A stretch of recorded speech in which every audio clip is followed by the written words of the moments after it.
아브라함이 하나님의 말씀에 순종했습니다. 정말로 어려운 결정이었을 거예요. 그런 가운데 하란 땅을 떠나서 지난주 말씀을 보니까 마침내 가나안 땅에 이제 들어오게 됩니다. 네, 생각보다 그렇게 어렵지 않게 그냥 도착을 했어요. 그리고 하나님께서 말씀하십니다. 이 땅을 내 자손에게 주겠다라고 하나님 말씀하시고 또 그 땅에다가 세겜 땅에다가 이제 아브라함이 제단을 쌓고 하나님께 예배를 드립니다. 가나안에 들어와서도 마찬가지고 또 어느 지역에 장막을 치던 이제 계속 하나님께 제단을 쌓고 예배를 드리는 그런 모습을 통하여서 진정한 예배자의 삶이 어떤 삶인지에 대해서 우리가 지난주에 함께 살펴봤었죠. 지난주에 이제 이런 말씀이 이제 전해지고 하다 보니까 코로나 때문에 거의 신방을 못했잖아요. 또 사업장도 또 방문도 못하고 그런 가운데 몇 분 이렇게 연락이 오셔가지고 지난주 토요일도 이제 제가 신방을 시작을 하고 이번 주 그 또 목요일도 또 신방 계획이 또 있어요.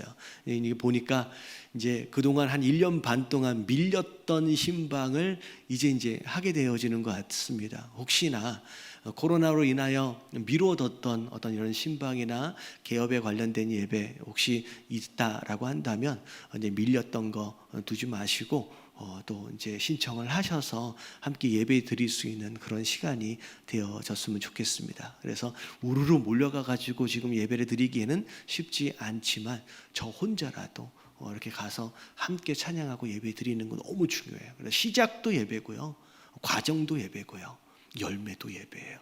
그래서 우리의 이 예배가 결국 삶의 예배의 승패를 가늠하고요, 그리고 삶의 예배가 이 예배의 승패를 가능합니다. 우리 삶이 다 예배이기 때문에. 그래서 지난주 진정한 예배자의 모습에 대해서 함께 살펴봤는데, 오늘 말씀을 보니까 이 가나안 땅에 뭐가 찾아왔냐면 기근이 찾아왔어요. 근데 갑자기 기근이 찾아왔다고 이 아브라함이요, 약속의 땅 그 가나안을 버리고 어디로 내려가 버려요? 애굽으로 그냥 내려가 버려요. 약속의 땅이라고 이제 들어왔는데, 이 말씀 한 구절입니다. 이 말씀을 통하여 하나님께서 과연 우리의 삶 가운데 어떤 음성을 들려주시는지 우리가 함께 듣고 깨달을 수 있는 저와 여러분들 되시길 주님의 이름으로 축원합니다. 첫 번째 1번입니다. 같이 한번 읽어볼게요. 시작. 작은 양보와 타협이 결국 가나안을 쉽게 버리게 만든다. 분명히 하나님께서 세겜 땅으로 들어온 가나안 아브라함을 향하여서 이 땅이다, 이 땅이 내 자손에게 줄 땅이야 라고 하나님 말씀하셨고요, 심지어 그 말씀을 듣고 감격 가운데 하나님께 제단까지 쌓았었잖아요. 지난주 말씀이 있어요. 7절의 말씀. 근데 8절의 말씀을 보니까 왜 그랬을까라고 좀 궁금한 상황들이 좀 벌어집니다. 분명히 세겜 땅에서 그 음성을 들었어요. 근데 세겜 땅에 머물러 있지 않고 어디로 가요? 베델 쪽으로 이동을 합니다. 그리고 베델에서 또 지나쳐서 동쪽으로 이동을 해서 거기 산에다가 장막을 쳐요. 말씀드렸죠. 거기가 어디예요? 베델과 아이 사이. 맨 처음에 거기다라고 말씀하셨던 세겜에서 자꾸 옮겨 다니는 모습을 우리가 보게 되지요. 심지어 어디까지 갔냐면 9절 말씀을 보니까 남방으로 점점 밑으로 내려가는데, 이 밑으로 내려가는 이 상황들을 지도를 잘 보면 가나안 중심 세겜에서 어디로 이동하냐면 가나안 외곽 쪽으로 이동을 합니다. 왜 자꾸만 가나안 쪽에서 중심에서 점점 멀어지고 있는 일들이 벌어질까? 그런 거예요. 사실은 가나안 땅, 약속의 땅이기는 하지만 아브라함이 어렸을 때 살았던 우르라고 하는 지역보다 좋은 땅은 아닙니다. 객관적으로 볼 때. 그리고 좀 전에 떠나왔던 하란 땅보다 더 좋은 땅은 또 아니에요. 왜냐하면 바벨론과 비롯하여 구르 땅도 마찬가지고 하라 땅도 마찬가지고 강 옆에 세워진 이제 어떻게 보면 도시이기 때문에 절대 강 옆에 있던 그 땅보다 가나안 땅이 더 기름질 수가 없어요. 그리고 가나안 땅 옆에 그러면 나일 무슨 요단강 있잖아요. 여러분 요단강은요 비가 올 때만 범람을 하지요. 비가 오지 않는 건기가 되어지면 무릎 밑으로 내려갈 만큼 진짜 그렇게 별로 도움이 안 되는 이제 강이 요단강이에요. 저쪽에 그 이제 티그리스 강이나 유프레테스 강에 비교해서 볼 때, 그러니까 이런 거예요. 막상 가나안 땅, 약속의 땅이라고 들어왔는데 기대했던 것보다 좋은 땅이 아닌 거예요. 그러다 보니까 여기도 좀 불편하네, 저기도 좀 불편하네. 그러더니만 점점 어디로 이동을 해요? 남쪽으로 가나안 외곽까지 이동을 합니다. 딱 그 순간에 무슨 일이 벌어졌느냐? 오늘 10절 말씀이에요. 그 땅에 기근이 들었어요. 그랬을 때 아브라함이 자 어디로 내려가요? 애굽으로 내려갑니다. 근데 이 10절 말씀을 볼 때 애굽으로 내려가려고 하는 이 상황 가운데서도 어떤 한 부분에서도 굉장히 고민하고 생각해보고 그런 흔적이 있어요, 없어요? 한 구절도 없어요. 한 단어도 없이 그냥 기근이 오니까 아니 애굽으로 내려가야 되겠다라고 너무 쉽게 가나안 땅을 버리고 애굽으로 내려가 버려요. 여러분 그 정말로 어렵게 결정해서 결단해서 순종해서 그렇게 들어온 땅인데 어떻게 이렇게 쉽게 포기할 수 있었을까? 자, 무엇이 아브라함으로 하여금 이렇게 쉽게 포기하도록 만들었는지에 대한 이유를 잘 생각해 보면 뭐냐? 작은 양보와 타협이에요. 작은 양보와 타협. 어떻게 보면 세겜 땅인데 거기라고 말씀하셨는데 그냥 그 안에이기 때문에 요만큼 옮겨간다고 뭐 큰 대수는 아니겠지. 찔끔찔끔 조금씩 이동하다 보니 어느덧 가나안 외곽까지 간 거예요. 그러니까 어떻게 보면 눈만 들면 뭐 보여요? 애굽 땅이 보이는 거예요. 남방까지 갔으니까. 그러니까 애굽까지 가는 것이 굉장히 쉽게 되어버렸습니다. 어떻게 보면 거꾸로 얘기하면 처음부터 세겜 땅 좀 불편해도 이 땅 주신다고 약속하셨으니까 처음부터 세겜 땅에 딱 말뚝 박아놓고 여깁니다. 좀 불편해도 여기서 살겠습니다 라고 버티고 있었더라고 한다면 비록 기근이 온다라고 할지라도 애굽까지 가는 것을 쉽게 결정하지는 못했을 거예요. 근데 조금씩 양보하고 조금씩 타협하다가 그 언저리까지 가보니까 이제 애굽을 내려가는 것이 굉장히 쉬워져 버렸다는 거예요. 자, 이게 무엇을 의미하느냐? 여러분 영적으로 우리의 신앙생활도 비슷하다는 거예요. 처음부터는 아니에요. 이 정도쯤이야 라고 조금씩 우리의 신앙생활을 양보해 갑니다. 뭐 코로나라고 하는 이유, 변명, 남들도 요즘엔 다 이렇게 해라고 하는 그런 변명거리들로 요만큼 양보해 가는 거예요. 그러다 보니 어느덧 어디까지 와 있어요. 넘어가면 안 되는 딱 그 끝자락까지, 그 외곽까지 나와 있는 상황이 되는 거예요. 그 상황 가운데서 자 이제 시험에 딱 들고 어려운 일이 딱 닥쳐오면 처음에 세겜 땅에 있었을 때는 쉽게 결정하지 못했었을 그 결정을 외곽까지 와 보니 너무나도 쉽게 결정을 내려버리는 상황들이 우리 상황 가운데, 삶 가운데 벌어진다라는 거예요. 여러분 잘 들으세요. 여러분 사단은요 굉장히 똑똑한 존재예요. 여러분 사단을 무시하지 마십시오. 사단은 굉장히 지혜로운 존재입니다. 이게 창세기 3장 1절에 사단, 뱀을 소개할 때 어떻게 소개했는지를 보세요. 뱀은 여호와 하나님이 지으신 들짐승 중에 가장 어떤 존재예요? 간교한 존재예요. 이게 보통 존재가 아닙니다. 심지어 뭐라고까지 말씀하시냐면 비둘기처럼 순전하고 뱀처럼 뭐하래요?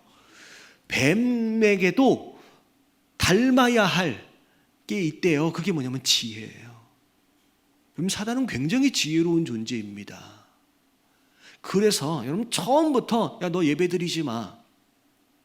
야, 너 교회 가지 마. 너 예수 믿지 마. 라고 이야기하지 않아요. 만약에 처음부터 그렇게 이야기를 했으면 경계했을 거예요. 아, 그러면 안 되지. 내가 신앙을 버리면 안 되지. 만약에 처음부터 그렇게 우리 삶 가운데 유혹해 왔다라고 한다면 우리가 그렇게 쉽게 넘어가지 않았을 겁니다. 전에 말씀드렸죠. 오히려 베드로가 예수님 잡히실 때 군사들이 몰려왔을 때는 어떻게 했어요? 사실 싸워서 이길 수 있는 부분이 아님에도 불구하고 칼을 휘두르면서 저항했잖아요. 베드로가 어디서 넘어가요? 여러분 군대가 왔을 때는 버티는데 살금살금 여종이 뭐라고 하니까 거기 넘어가는 거예요. 여러분 우리 신앙도 마찬가지예요. 아, 이 정도쯤이야. 뭐 이렇게 크게 불순종하는 것도 아닌데 뭐 다 이 정도쯤이면 하고 다 사는데 라고 하는 식으로 조금씩 양보하게 만들고 조금씩 타협하게 만드는 거예요. 그래서 어느덧 예상치 못한 어떻게 눈치도 못 채게 거의 가나안 외곽까지 나와 있게끔 만들어서 마지막 그 선을 넘는 걸 굉장히 쉽게 만들어줘 버립니다. 그게 우리의 상황일 수 있고 그게 사단의 전략이에요. 여러분 첫 번째 문 열어주는 것이 어렵지요. 여러분 한 번 문 열어주면요 그 다음 문 열어주는 것은 시간 문제예요. 제가 저희 딸 아이가 우리 국제학교를 이게 다니는데 좀 이제 이민호 목사님 우리 교장 목사님이 여기 계시서 뭐 이런 얘기 해도 괜찮죠? 어떤 얘기인지 모르시니까 뭐 일단 하겠습니다. 학교에서 제가 얘기를 들어보니까 우리 교장 선생님이 되게 깐깐하시더라고요. 철저하게 애들을 심지어 아이들 뭐 귀걸이 다는 거나 머리 염색하는 것도 굉장히 철저하게 이렇게 하시는 거예요. 솔직히 저는 제 에밀리도 그렇고 엘레나 사모도 그렇고 제가 염색해 주거든요. 그래서 방학 때가 되어지면 아빠 막 이렇게 계획을 가지고 막 사와가지고 이거 해달라 그래서 제가 해줘요. 근데 개학 때가 되어지면 반드시 원상복귀를 해야 된대요. 그럼 안 그러면 학교에서 잘린대요. 혼난대요. 특별히 에밀리가 그러더라고요. 이민호 목사님이 나만 괴롭히는 것 같다고. 다른 애들은 요만큼씩 좀 봐주시는 것 같은데 본인을. 근데 제가 얘기를 들어보니까 이런 거예요. 요만큼씩 양보하다 보면 그 다음 문 열리고 그 다음 문 열리고 그 다음 문 열리고 어디까지 갈지 모른다는 거예요. 어떻게 보면 나름 동의가 되어지는 부분. 사실 신앙도 마찬가지예요. 별것이 아닌 것에 한 번, 두 번 문 열어주다 보면요 그 다음 문 열어주는 건 이제 쉬워지고요 어느 순간 정신 차려보면요 끝자락까지 가 있는 거예요. 이 선을 처음 여기 있을 때는 절대 넘으면 안 되는 것처럼 느껴지다가 양보하고 타협하다가 여기까지 와보면요 그냥 금방 갔다가 올게라는 생각으로 넘어가는 거예요. 자, 잘 들으세요. 자, 위드 코로나로 전환이 되어집니다. 자, 우리가 1년 반이 넘도록 우리가 얼마나 많은 부분에서 우리가 양보하고 타협해 왔는지를 돌아볼 필요가 있어요. 여러분 다음 주부터 정상화돼요. 준정상화. 여러분 온전히 회복하심으로 말미암아 여러분 원래 자리 새김 땅으로 돌아오시는 저 여러분들 되시길 주님의 이름으로 축원합니다. 그래서 자 작은 양보와 타협이 결국 애굽 땅을 넘어가는 것을 쉽게 만들어 버리는 거예요. 자, 두 번째, 자 같이 한번 읽어볼게요. 2번 시작. 방심은 금물 끝까지 말씀을 따라가야 한다. 자, 지지난주에 말씀을 드렸어요. 그러면 아브라함이 하란 땅을 떠날 때 가나안 땅을 향하여 목적지를 두고 떠난 게 아니었습니다. 자, 4절 말씀을 보면, 자, 12장 4절 말씀, 이에 아브라함이 뭘 따라갔어요? 가나안 땅에 목적지를 두고 간 게 아니라 말씀을 그냥 한 걸음 한 걸음 따라간 거예요. 그래서 히브리서 11장 8절 말씀을 보면 뭐라고까지 표현을 하시냐면 같이 읽어봅니다. 시작.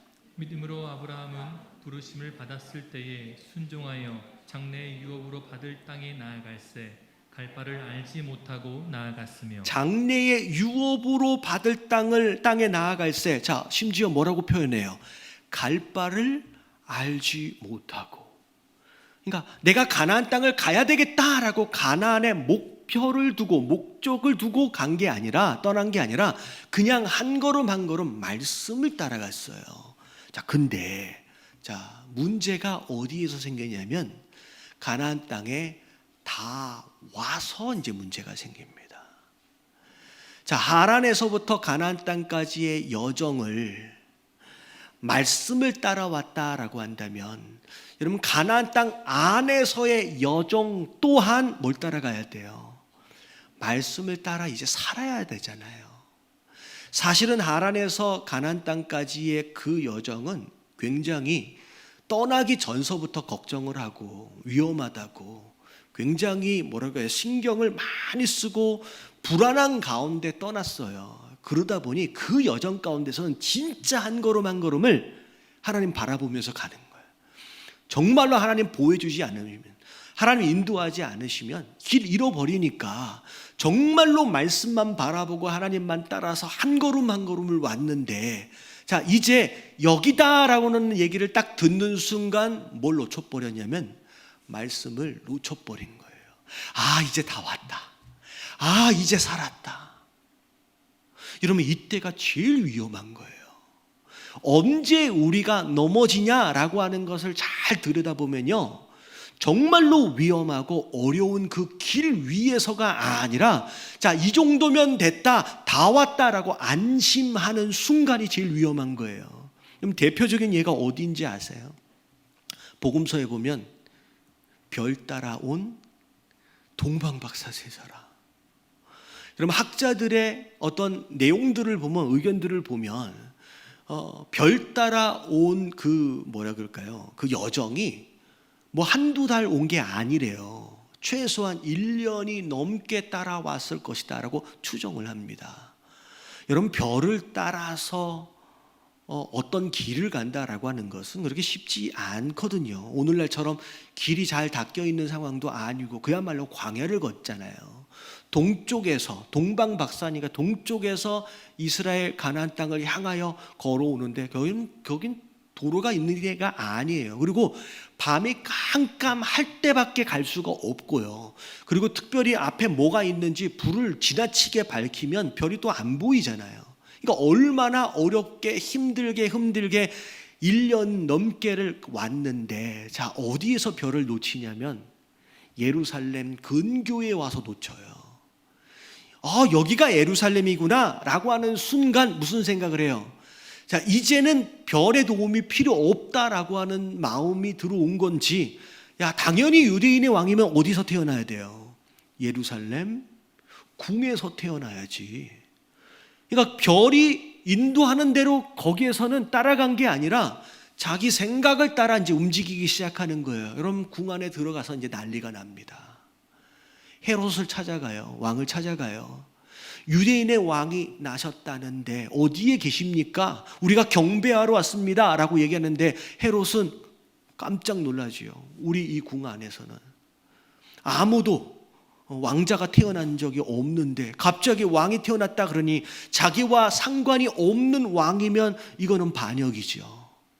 이건 제거해야 할 대상이 돼버리는 거예요.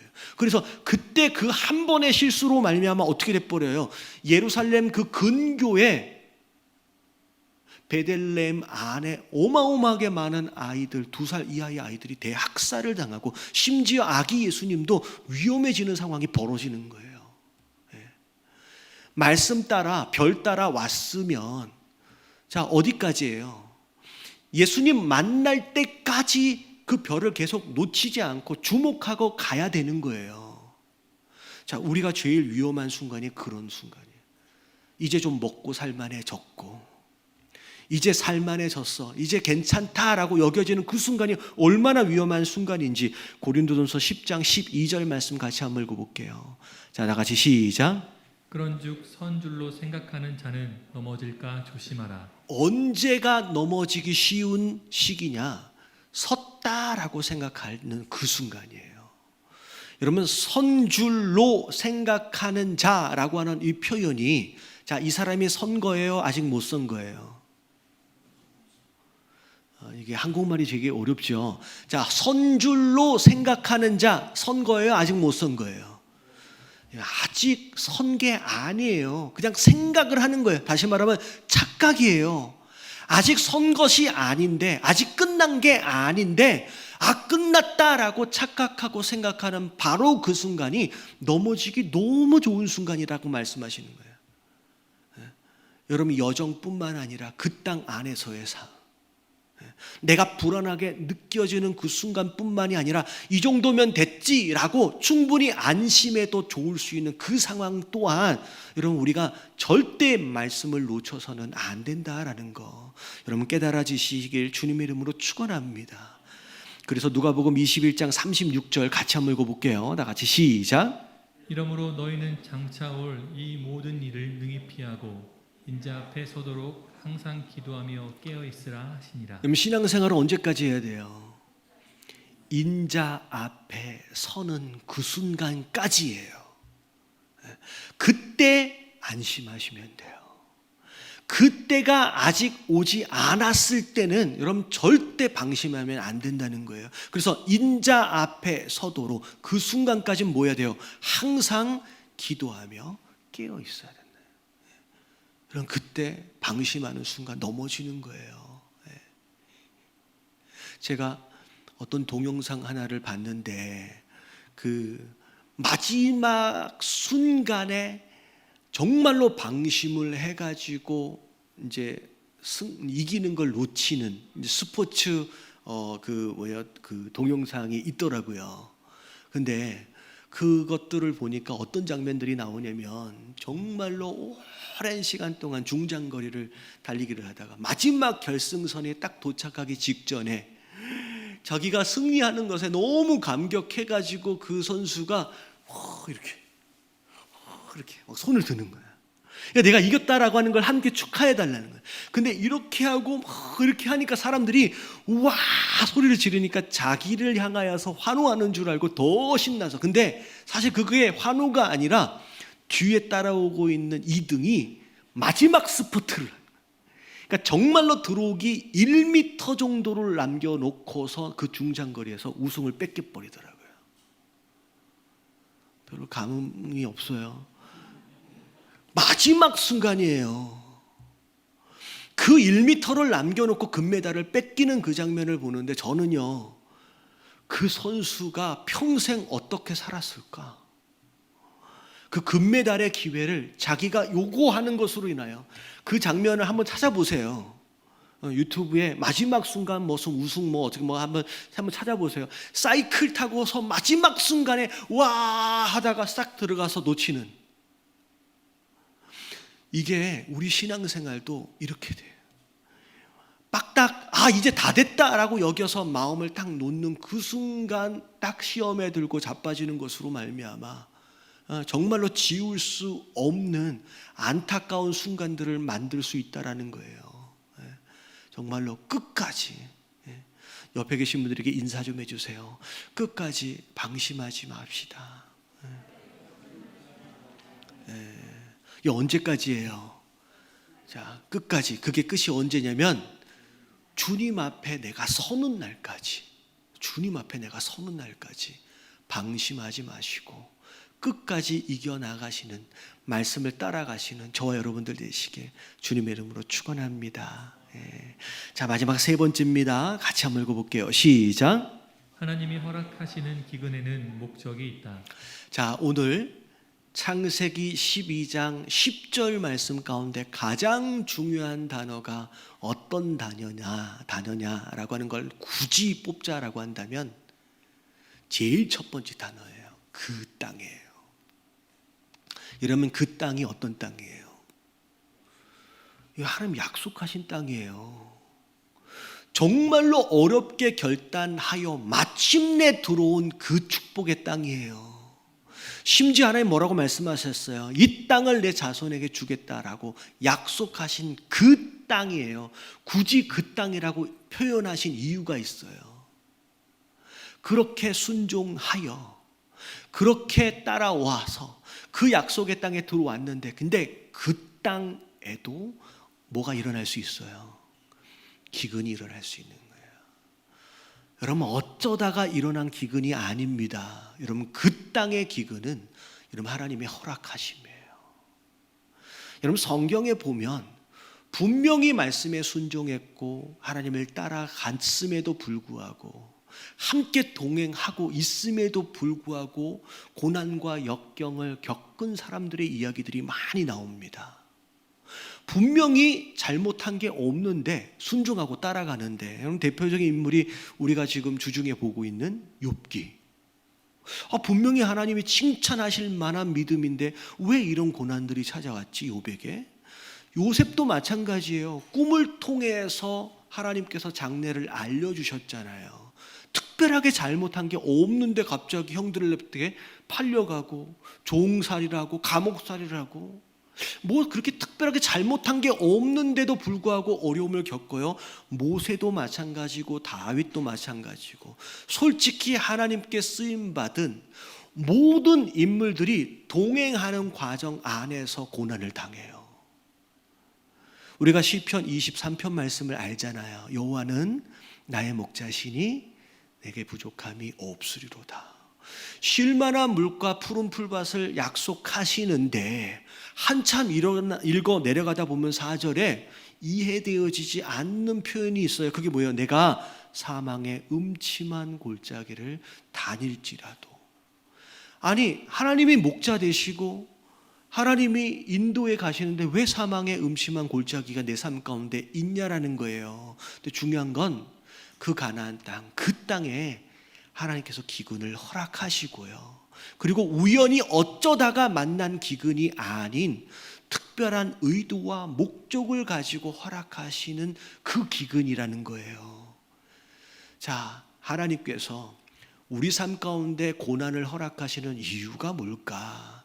자, 오늘 3가지를 말씀을 드릴게요. 근데 중요한 건, 자, 3가지를 말씀을 드리겠지만 여러분, 우리가 하나님의 뜻, 하나님의 마음을 다 알 수 있어요, 없어요? 없어요. 성경 말씀을 근거로 우리가 그래도 교훈을 얻기 위해서 3가지로 구분을 해볼 수는 있지만, 그 하나님의 의도와 목적을 그 3가지 안에 다 담을 수 없다라고 하는 하나님의 이해할 수 없는 영역을 우리가 인정을 해드리는 가운데 우리가 말씀을 들어야 됩니다. 자, 이게 굉장히 중요해요. 우리가 이해할 수 없는 고난도 많아요. 하지만 자, 3가지를 정리해 드릴게요. 자, 첫 번째 같이 한번 읽어봅니다. 시작.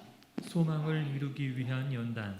자, 첫 번째, 성도에게, 하나님의 자녀들에게 허락하시는 고난의 첫 번째 대표적인 목적은 연단이에요. 자, 연단은 어떨 때 쓰여지는 단어냐면, 어떤 광물이나 쇠를 어떤 제품으로 만들어 가기 위한 어떤 과정들, 어떤 그런 것들을 연단이라는 단어를 써서 표현을 하는데, 그 연단은 2가지 의미를 갖습니다. 첫 번째, 자, 쇠를 원래 땅에 묻어진 상태에서의 쇠를 캐내면 그 안에 쇠가 아닌 다른 것들이 막 많이 섞여 있어요. 그걸 뭐라고 부르냐면 불순물이라 그러잖아요. 근데 쇠를 쇠답게 쓰려면 그 안에 있는 불순물을 빼내야 돼요. 그 작업을 얼마나 잘 하느냐에 따라서 쇠가 가치가 더해질 수 있고 덜해질 수도 있습니다. 그래서 그걸 불에다 넣었다가 두드리는 과정을 통하여 그 안에 있는 불순물들을 빼내는 거예요. 여러분, 이게 하나님께서 우리에게 허락하시는 연단의 특별한 목적이에요.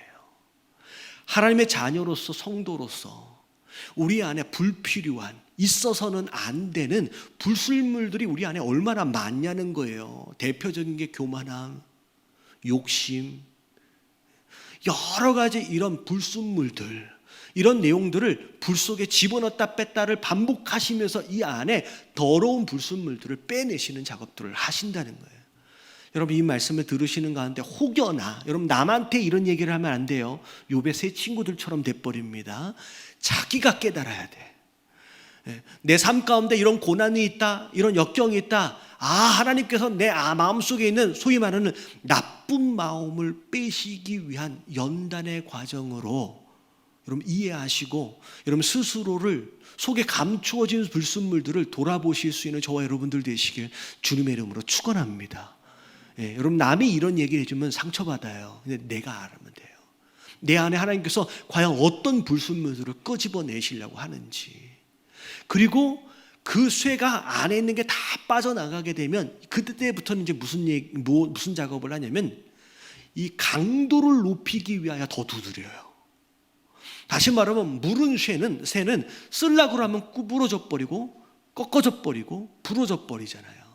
웬만한 충격에도 부러지거나 휘어지지 않도록을 위해서 더 연단하는 거예요. 하나님께서 조금만 어려운 일이 왔다고 비틀어지고 쓰러지고 자빠지지 않을 수 있도록을 위해서 우리를 단단하게 만들기 위해서 연단이 지속되어질 수 있어요.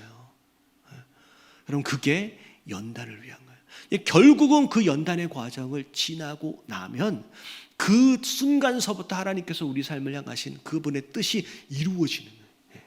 그래서 로마서 5장 3절부터 4절까지 한번 읽어볼게요. 시작. 다만 이뿐 아니라 우리가 환난 중에도 즐거워하나니 이는 환난은 인내를, 인내는 연단을, 연단은 소망을 이루는 줄을 알미로다. 환난을 당하고 있는데 즐거워할 수 있대요. 왜냐하면 그 환난의 이유와 목적을 아니까. 나오니까 뭐예요? 환난이 뭘 만들어내요? 우리 안에 인내를 만들어내요. 참고 견디는 거예요. 근데 그 참고 견디는 과정을 통하여 연단이 진행이 됩니다. 불순물이 빠지고 점점 단단해지는 거예요. 그래서 그 연단의 과정이 끝나면 뭐가 이루어져요? 소망, 바라고 원하는 것들이 그때서야 우리의 삶을 통하여 이루어지는 거예요. 여러분, 우리 삶 가운데 기근이 있다, 우리 삶 가운데 고난이 있다. 여러분, 하나님이 우리를 연단하심으로 결국 그분께서 우리를 통하여 쓰시고자 하시는 그 도구로서 아름답게 쓰시기 위하여, 그 뜻이 이루어지기 위하여 지금 연단의 과정을 지나가고 있다라고 하는 것을 아시고 여러분 견뎌가시는 저와 여러분들 되시길 주님의 이름으로 축원합니다. 여러분, 이게 첫 번째 목적이에요. 그 다음에 두 번째 목적이 뭐냐? 같이 한번 읽어봅니다. 시작. 진짜 믿음을 분별하기 위한 테스트. 자, 복음서에 보면 예수님이 집 짓는 비유를 말씀하셔요. 자, 어떤 집은 반석 위에 짓고, 자, 어떤 집은 모래 위에 짓습니다.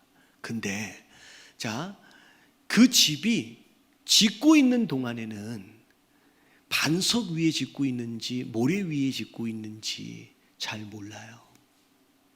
자, 여기에서 나도 신앙의 집을 짓고 있는데 나는 아무리 생각해도 이제 모래 위에 집을 짓고 있는 것 같다 하시는 분 손 한번 들어보세요. 아무도 없잖아요. 자, 나는 아무리 생각해도 나는 반석 위에 집을 짓고 있다라고 생각하시는 분 손 한번 들어보세요.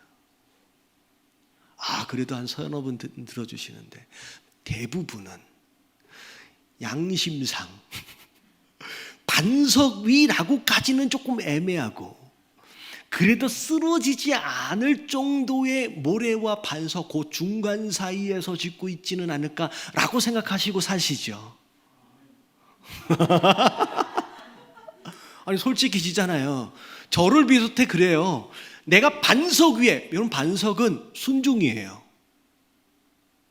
말씀대로 사는 거예요. 반석 위에 짓고 있다라고 얘기하기는 조금 깨림직하고, 그래도 모래 위까지는 아닌데 적당히 쓰러지지 않을 만큼의 그 중간 단계에서 집을 짓고 사는 거 아닌가라고 생각하시면서 사시잖아요. 지금 이런 거예요. 내가 지금 어디에 짓고 있는지 짓고 있는 동안에는 몰라요.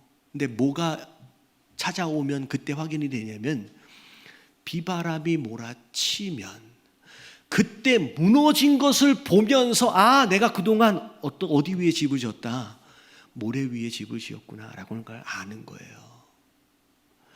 비바람이 쳤는데, 시험과 어려움이 왔는데 내 믿음이 흔들리지가 않네. 그걸 보면서 그동안 그래도 그나마라도 내가 반석 위에 그래도 집을 지어 왔었구나라고 하는 걸 확인하는 거예요. 여러분, 비바람이 없으면요, 내가 지금 어디 위에 집을 짓고 있는지 확인할 길이 없습니다. 다 착각하고 사는 거예요. 그럼 차라리 이 땅에서의 비바람은 하나님의 은혜예요. 왜냐하면 비바람도 없이 마치 내가 반석 위에 짓고 있는 것처럼 착각하고 살았는데, 나중에 백보자 심판대 앞에, 예수님 앞에 딱 섰더니, 야, 너는 어디 위에 집을 졌네? 모래 위에 집을 졌네. 교회도 다니고 열심히 봉사도 했는데, 예수님 말씀하시잖아요. 내가 주의 이름으로 귀신도 쫓고 뭐도 했는데, 예수님 뭐라 그러세요? 내가 너를 도무지 알지 못한다는 얘기를 저기서 들으면 어떻게 돼요? 여러분, 솔직히 진짜 억울한 거예요. 안 그래요? 목사인 저도 그렇고 여러분들도 그렇고 저기에서 그런 얘기를 들면요, 여러분 얼마나 억울해요. 차라리 교회도 안 다니고 신앙생활 안 하고 이 시간에 왜 여기 계십니까? 예. 산으로 들로 지금 단풍 이제 조금씩 져가면서 단풍놀이 하러 가셔야지요. 그것도 못하고 지금 이 시간에 여기에 예배드리러까지 와서 이렇게 하고 있는데, 저기에서 내가 너를 도무지 알지 못한다는 얘기를 들으면 얼마나 억울해요. 여러분, 그런 일이 벌어지지 않도록 우리의 삶의 여정 안에서 비바람을 허락하시는 거예요. 네가 지금 제대로 된 데에 지금 집을 짓고 있는지 거기에서 확인할 게 아니라 여기에서 확인하도록 허락하신 하나님의 은혜예요. 여러분, 아이들한테 물어보세요. 시험 좋아하는 아이들이 어디 있는지. 시험을 다 싫어하는데, 여러분, 이 땅에서 시험을 허락하시는 게 얼마나 큰 은혜인지. 여러분들, 고린도후서 13장 5절 말씀 같이 한번 읽어볼게요. 시작. 너희는 믿음 안에 있는가? 너희 자신을 시험하고 너희 자신을 확증하라. 예수 그리스도께서 너희 안에 계신 줄을 너희가 스스로 알지 못하느냐? 그렇지 않으면 너희는 버림받은 자니라. 항상 내가 지금 믿음 안에 있는지 스스로 시험해 보래요. 그리고 자신을 확증해 보래요. 여러분, 그 시험과 확증을 위해서 우리 인생의 여정에 간간히 허락하시는 게 그 기근일 수 있고 그 고난일 수 있다는 거예요. 여러분, 두려워하지 마시고 오히려 그런 순간을 통해서 여러분들의 믿음을 확증해 가시는 저와 여러분들 되시길 주님의 이름으로 축원합니다. 자, 마지막 세 번째 같이 한번 읽어볼게요. 시작. 하나님을 경험할 수 있는 절호의 기회. 여러분, 푸른 풀밭 쉴만한 물가에서는요, 굳이 목자가 가까이 있지 않아도 그냥 사는 거예요. 그러니까 목자의 도우심과 보호하심을 느끼기 쉽지 않습니다. 평안할 때는. 근데 사망의 음침한 골짜기를 가보면 그때에서 하나님이 나를 지금 지켜주고 계시는구나 라고 주의 지팡이와 막대기가 나를 안위하는지를 경험하는 거예요. 사망의 음침한 골짜기가 아니면 하나님의 함께 하심을 경험할 기회가 없어요. 하나님께서 고난을 허락하시는 이유 중에 하나가 뭐냐면 하나님만이 하실 수 있는 그분의 역사하심을 경험하도록 기회를 주시는 거예요.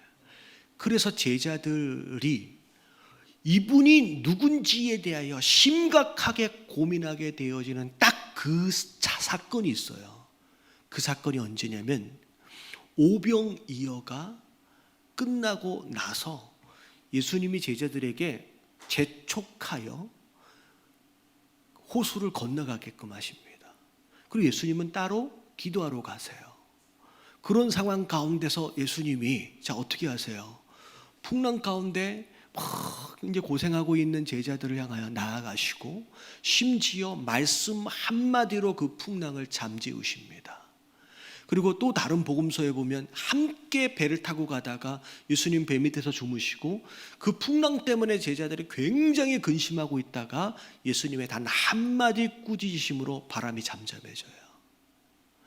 이 배 위에서 죽을 똥살똥하는 그 위기 가운데서 그동안 수많은 병자들을 고치셨고 오병이어 같은 정말 초자연적인 현상들을 그들이 봤음에도 불구하고 그들은 예수님에 대하여 선지자 또는 좋은 선생님 정도의 수준으로밖에 이해를 못해요. 근데 그때 그 풍랑 사건으로 인하여서 이 제자들의 생각이 깨지기 시작해요. 이거는 일반적인 선생님의 모습이 아닌 거예요. 일반적인 그냥 선지자의 모습이 아니에요. 이분이 누구시간데 이 한 번의 꾸짖음에 바람이 말을 듣느냐는 거예요. 바람이 순종을 하느냐는 거예요. 누구일 수밖에 없는 거예요. 하나님의 아들일 수밖에 없구나라고 하는 것을 깨닫게 되는 사건이 바로 그 사건입니다. 그 사건은 제자들에게 있어서는 위기예요. 죽는 거 아니야? 근데 그 사건을 통하여 예수님이 진짜 누군지를 깨닫게 되는 거예요. 우리 삶도 마찬가지. 평안할 때는요, 하나님 없어도 살잖아요. 위기를 만나게 되는 순간 하나님을 경험해요. 하나님 없으면 살 수 없는 우리 인생임을 깨닫게 되는 거예요. 여러분, 하나님께서 정말로 하나님이 누군지를 경험하도록 허락하시는 절호의 기회다라고 하는 거 여러분 깨달으시면 오히려 그 상황 가운데서 간구하심으로 그 하나님을 경험하시는 저와 여러분들 되시길 주님의 이름으로 축원합니다.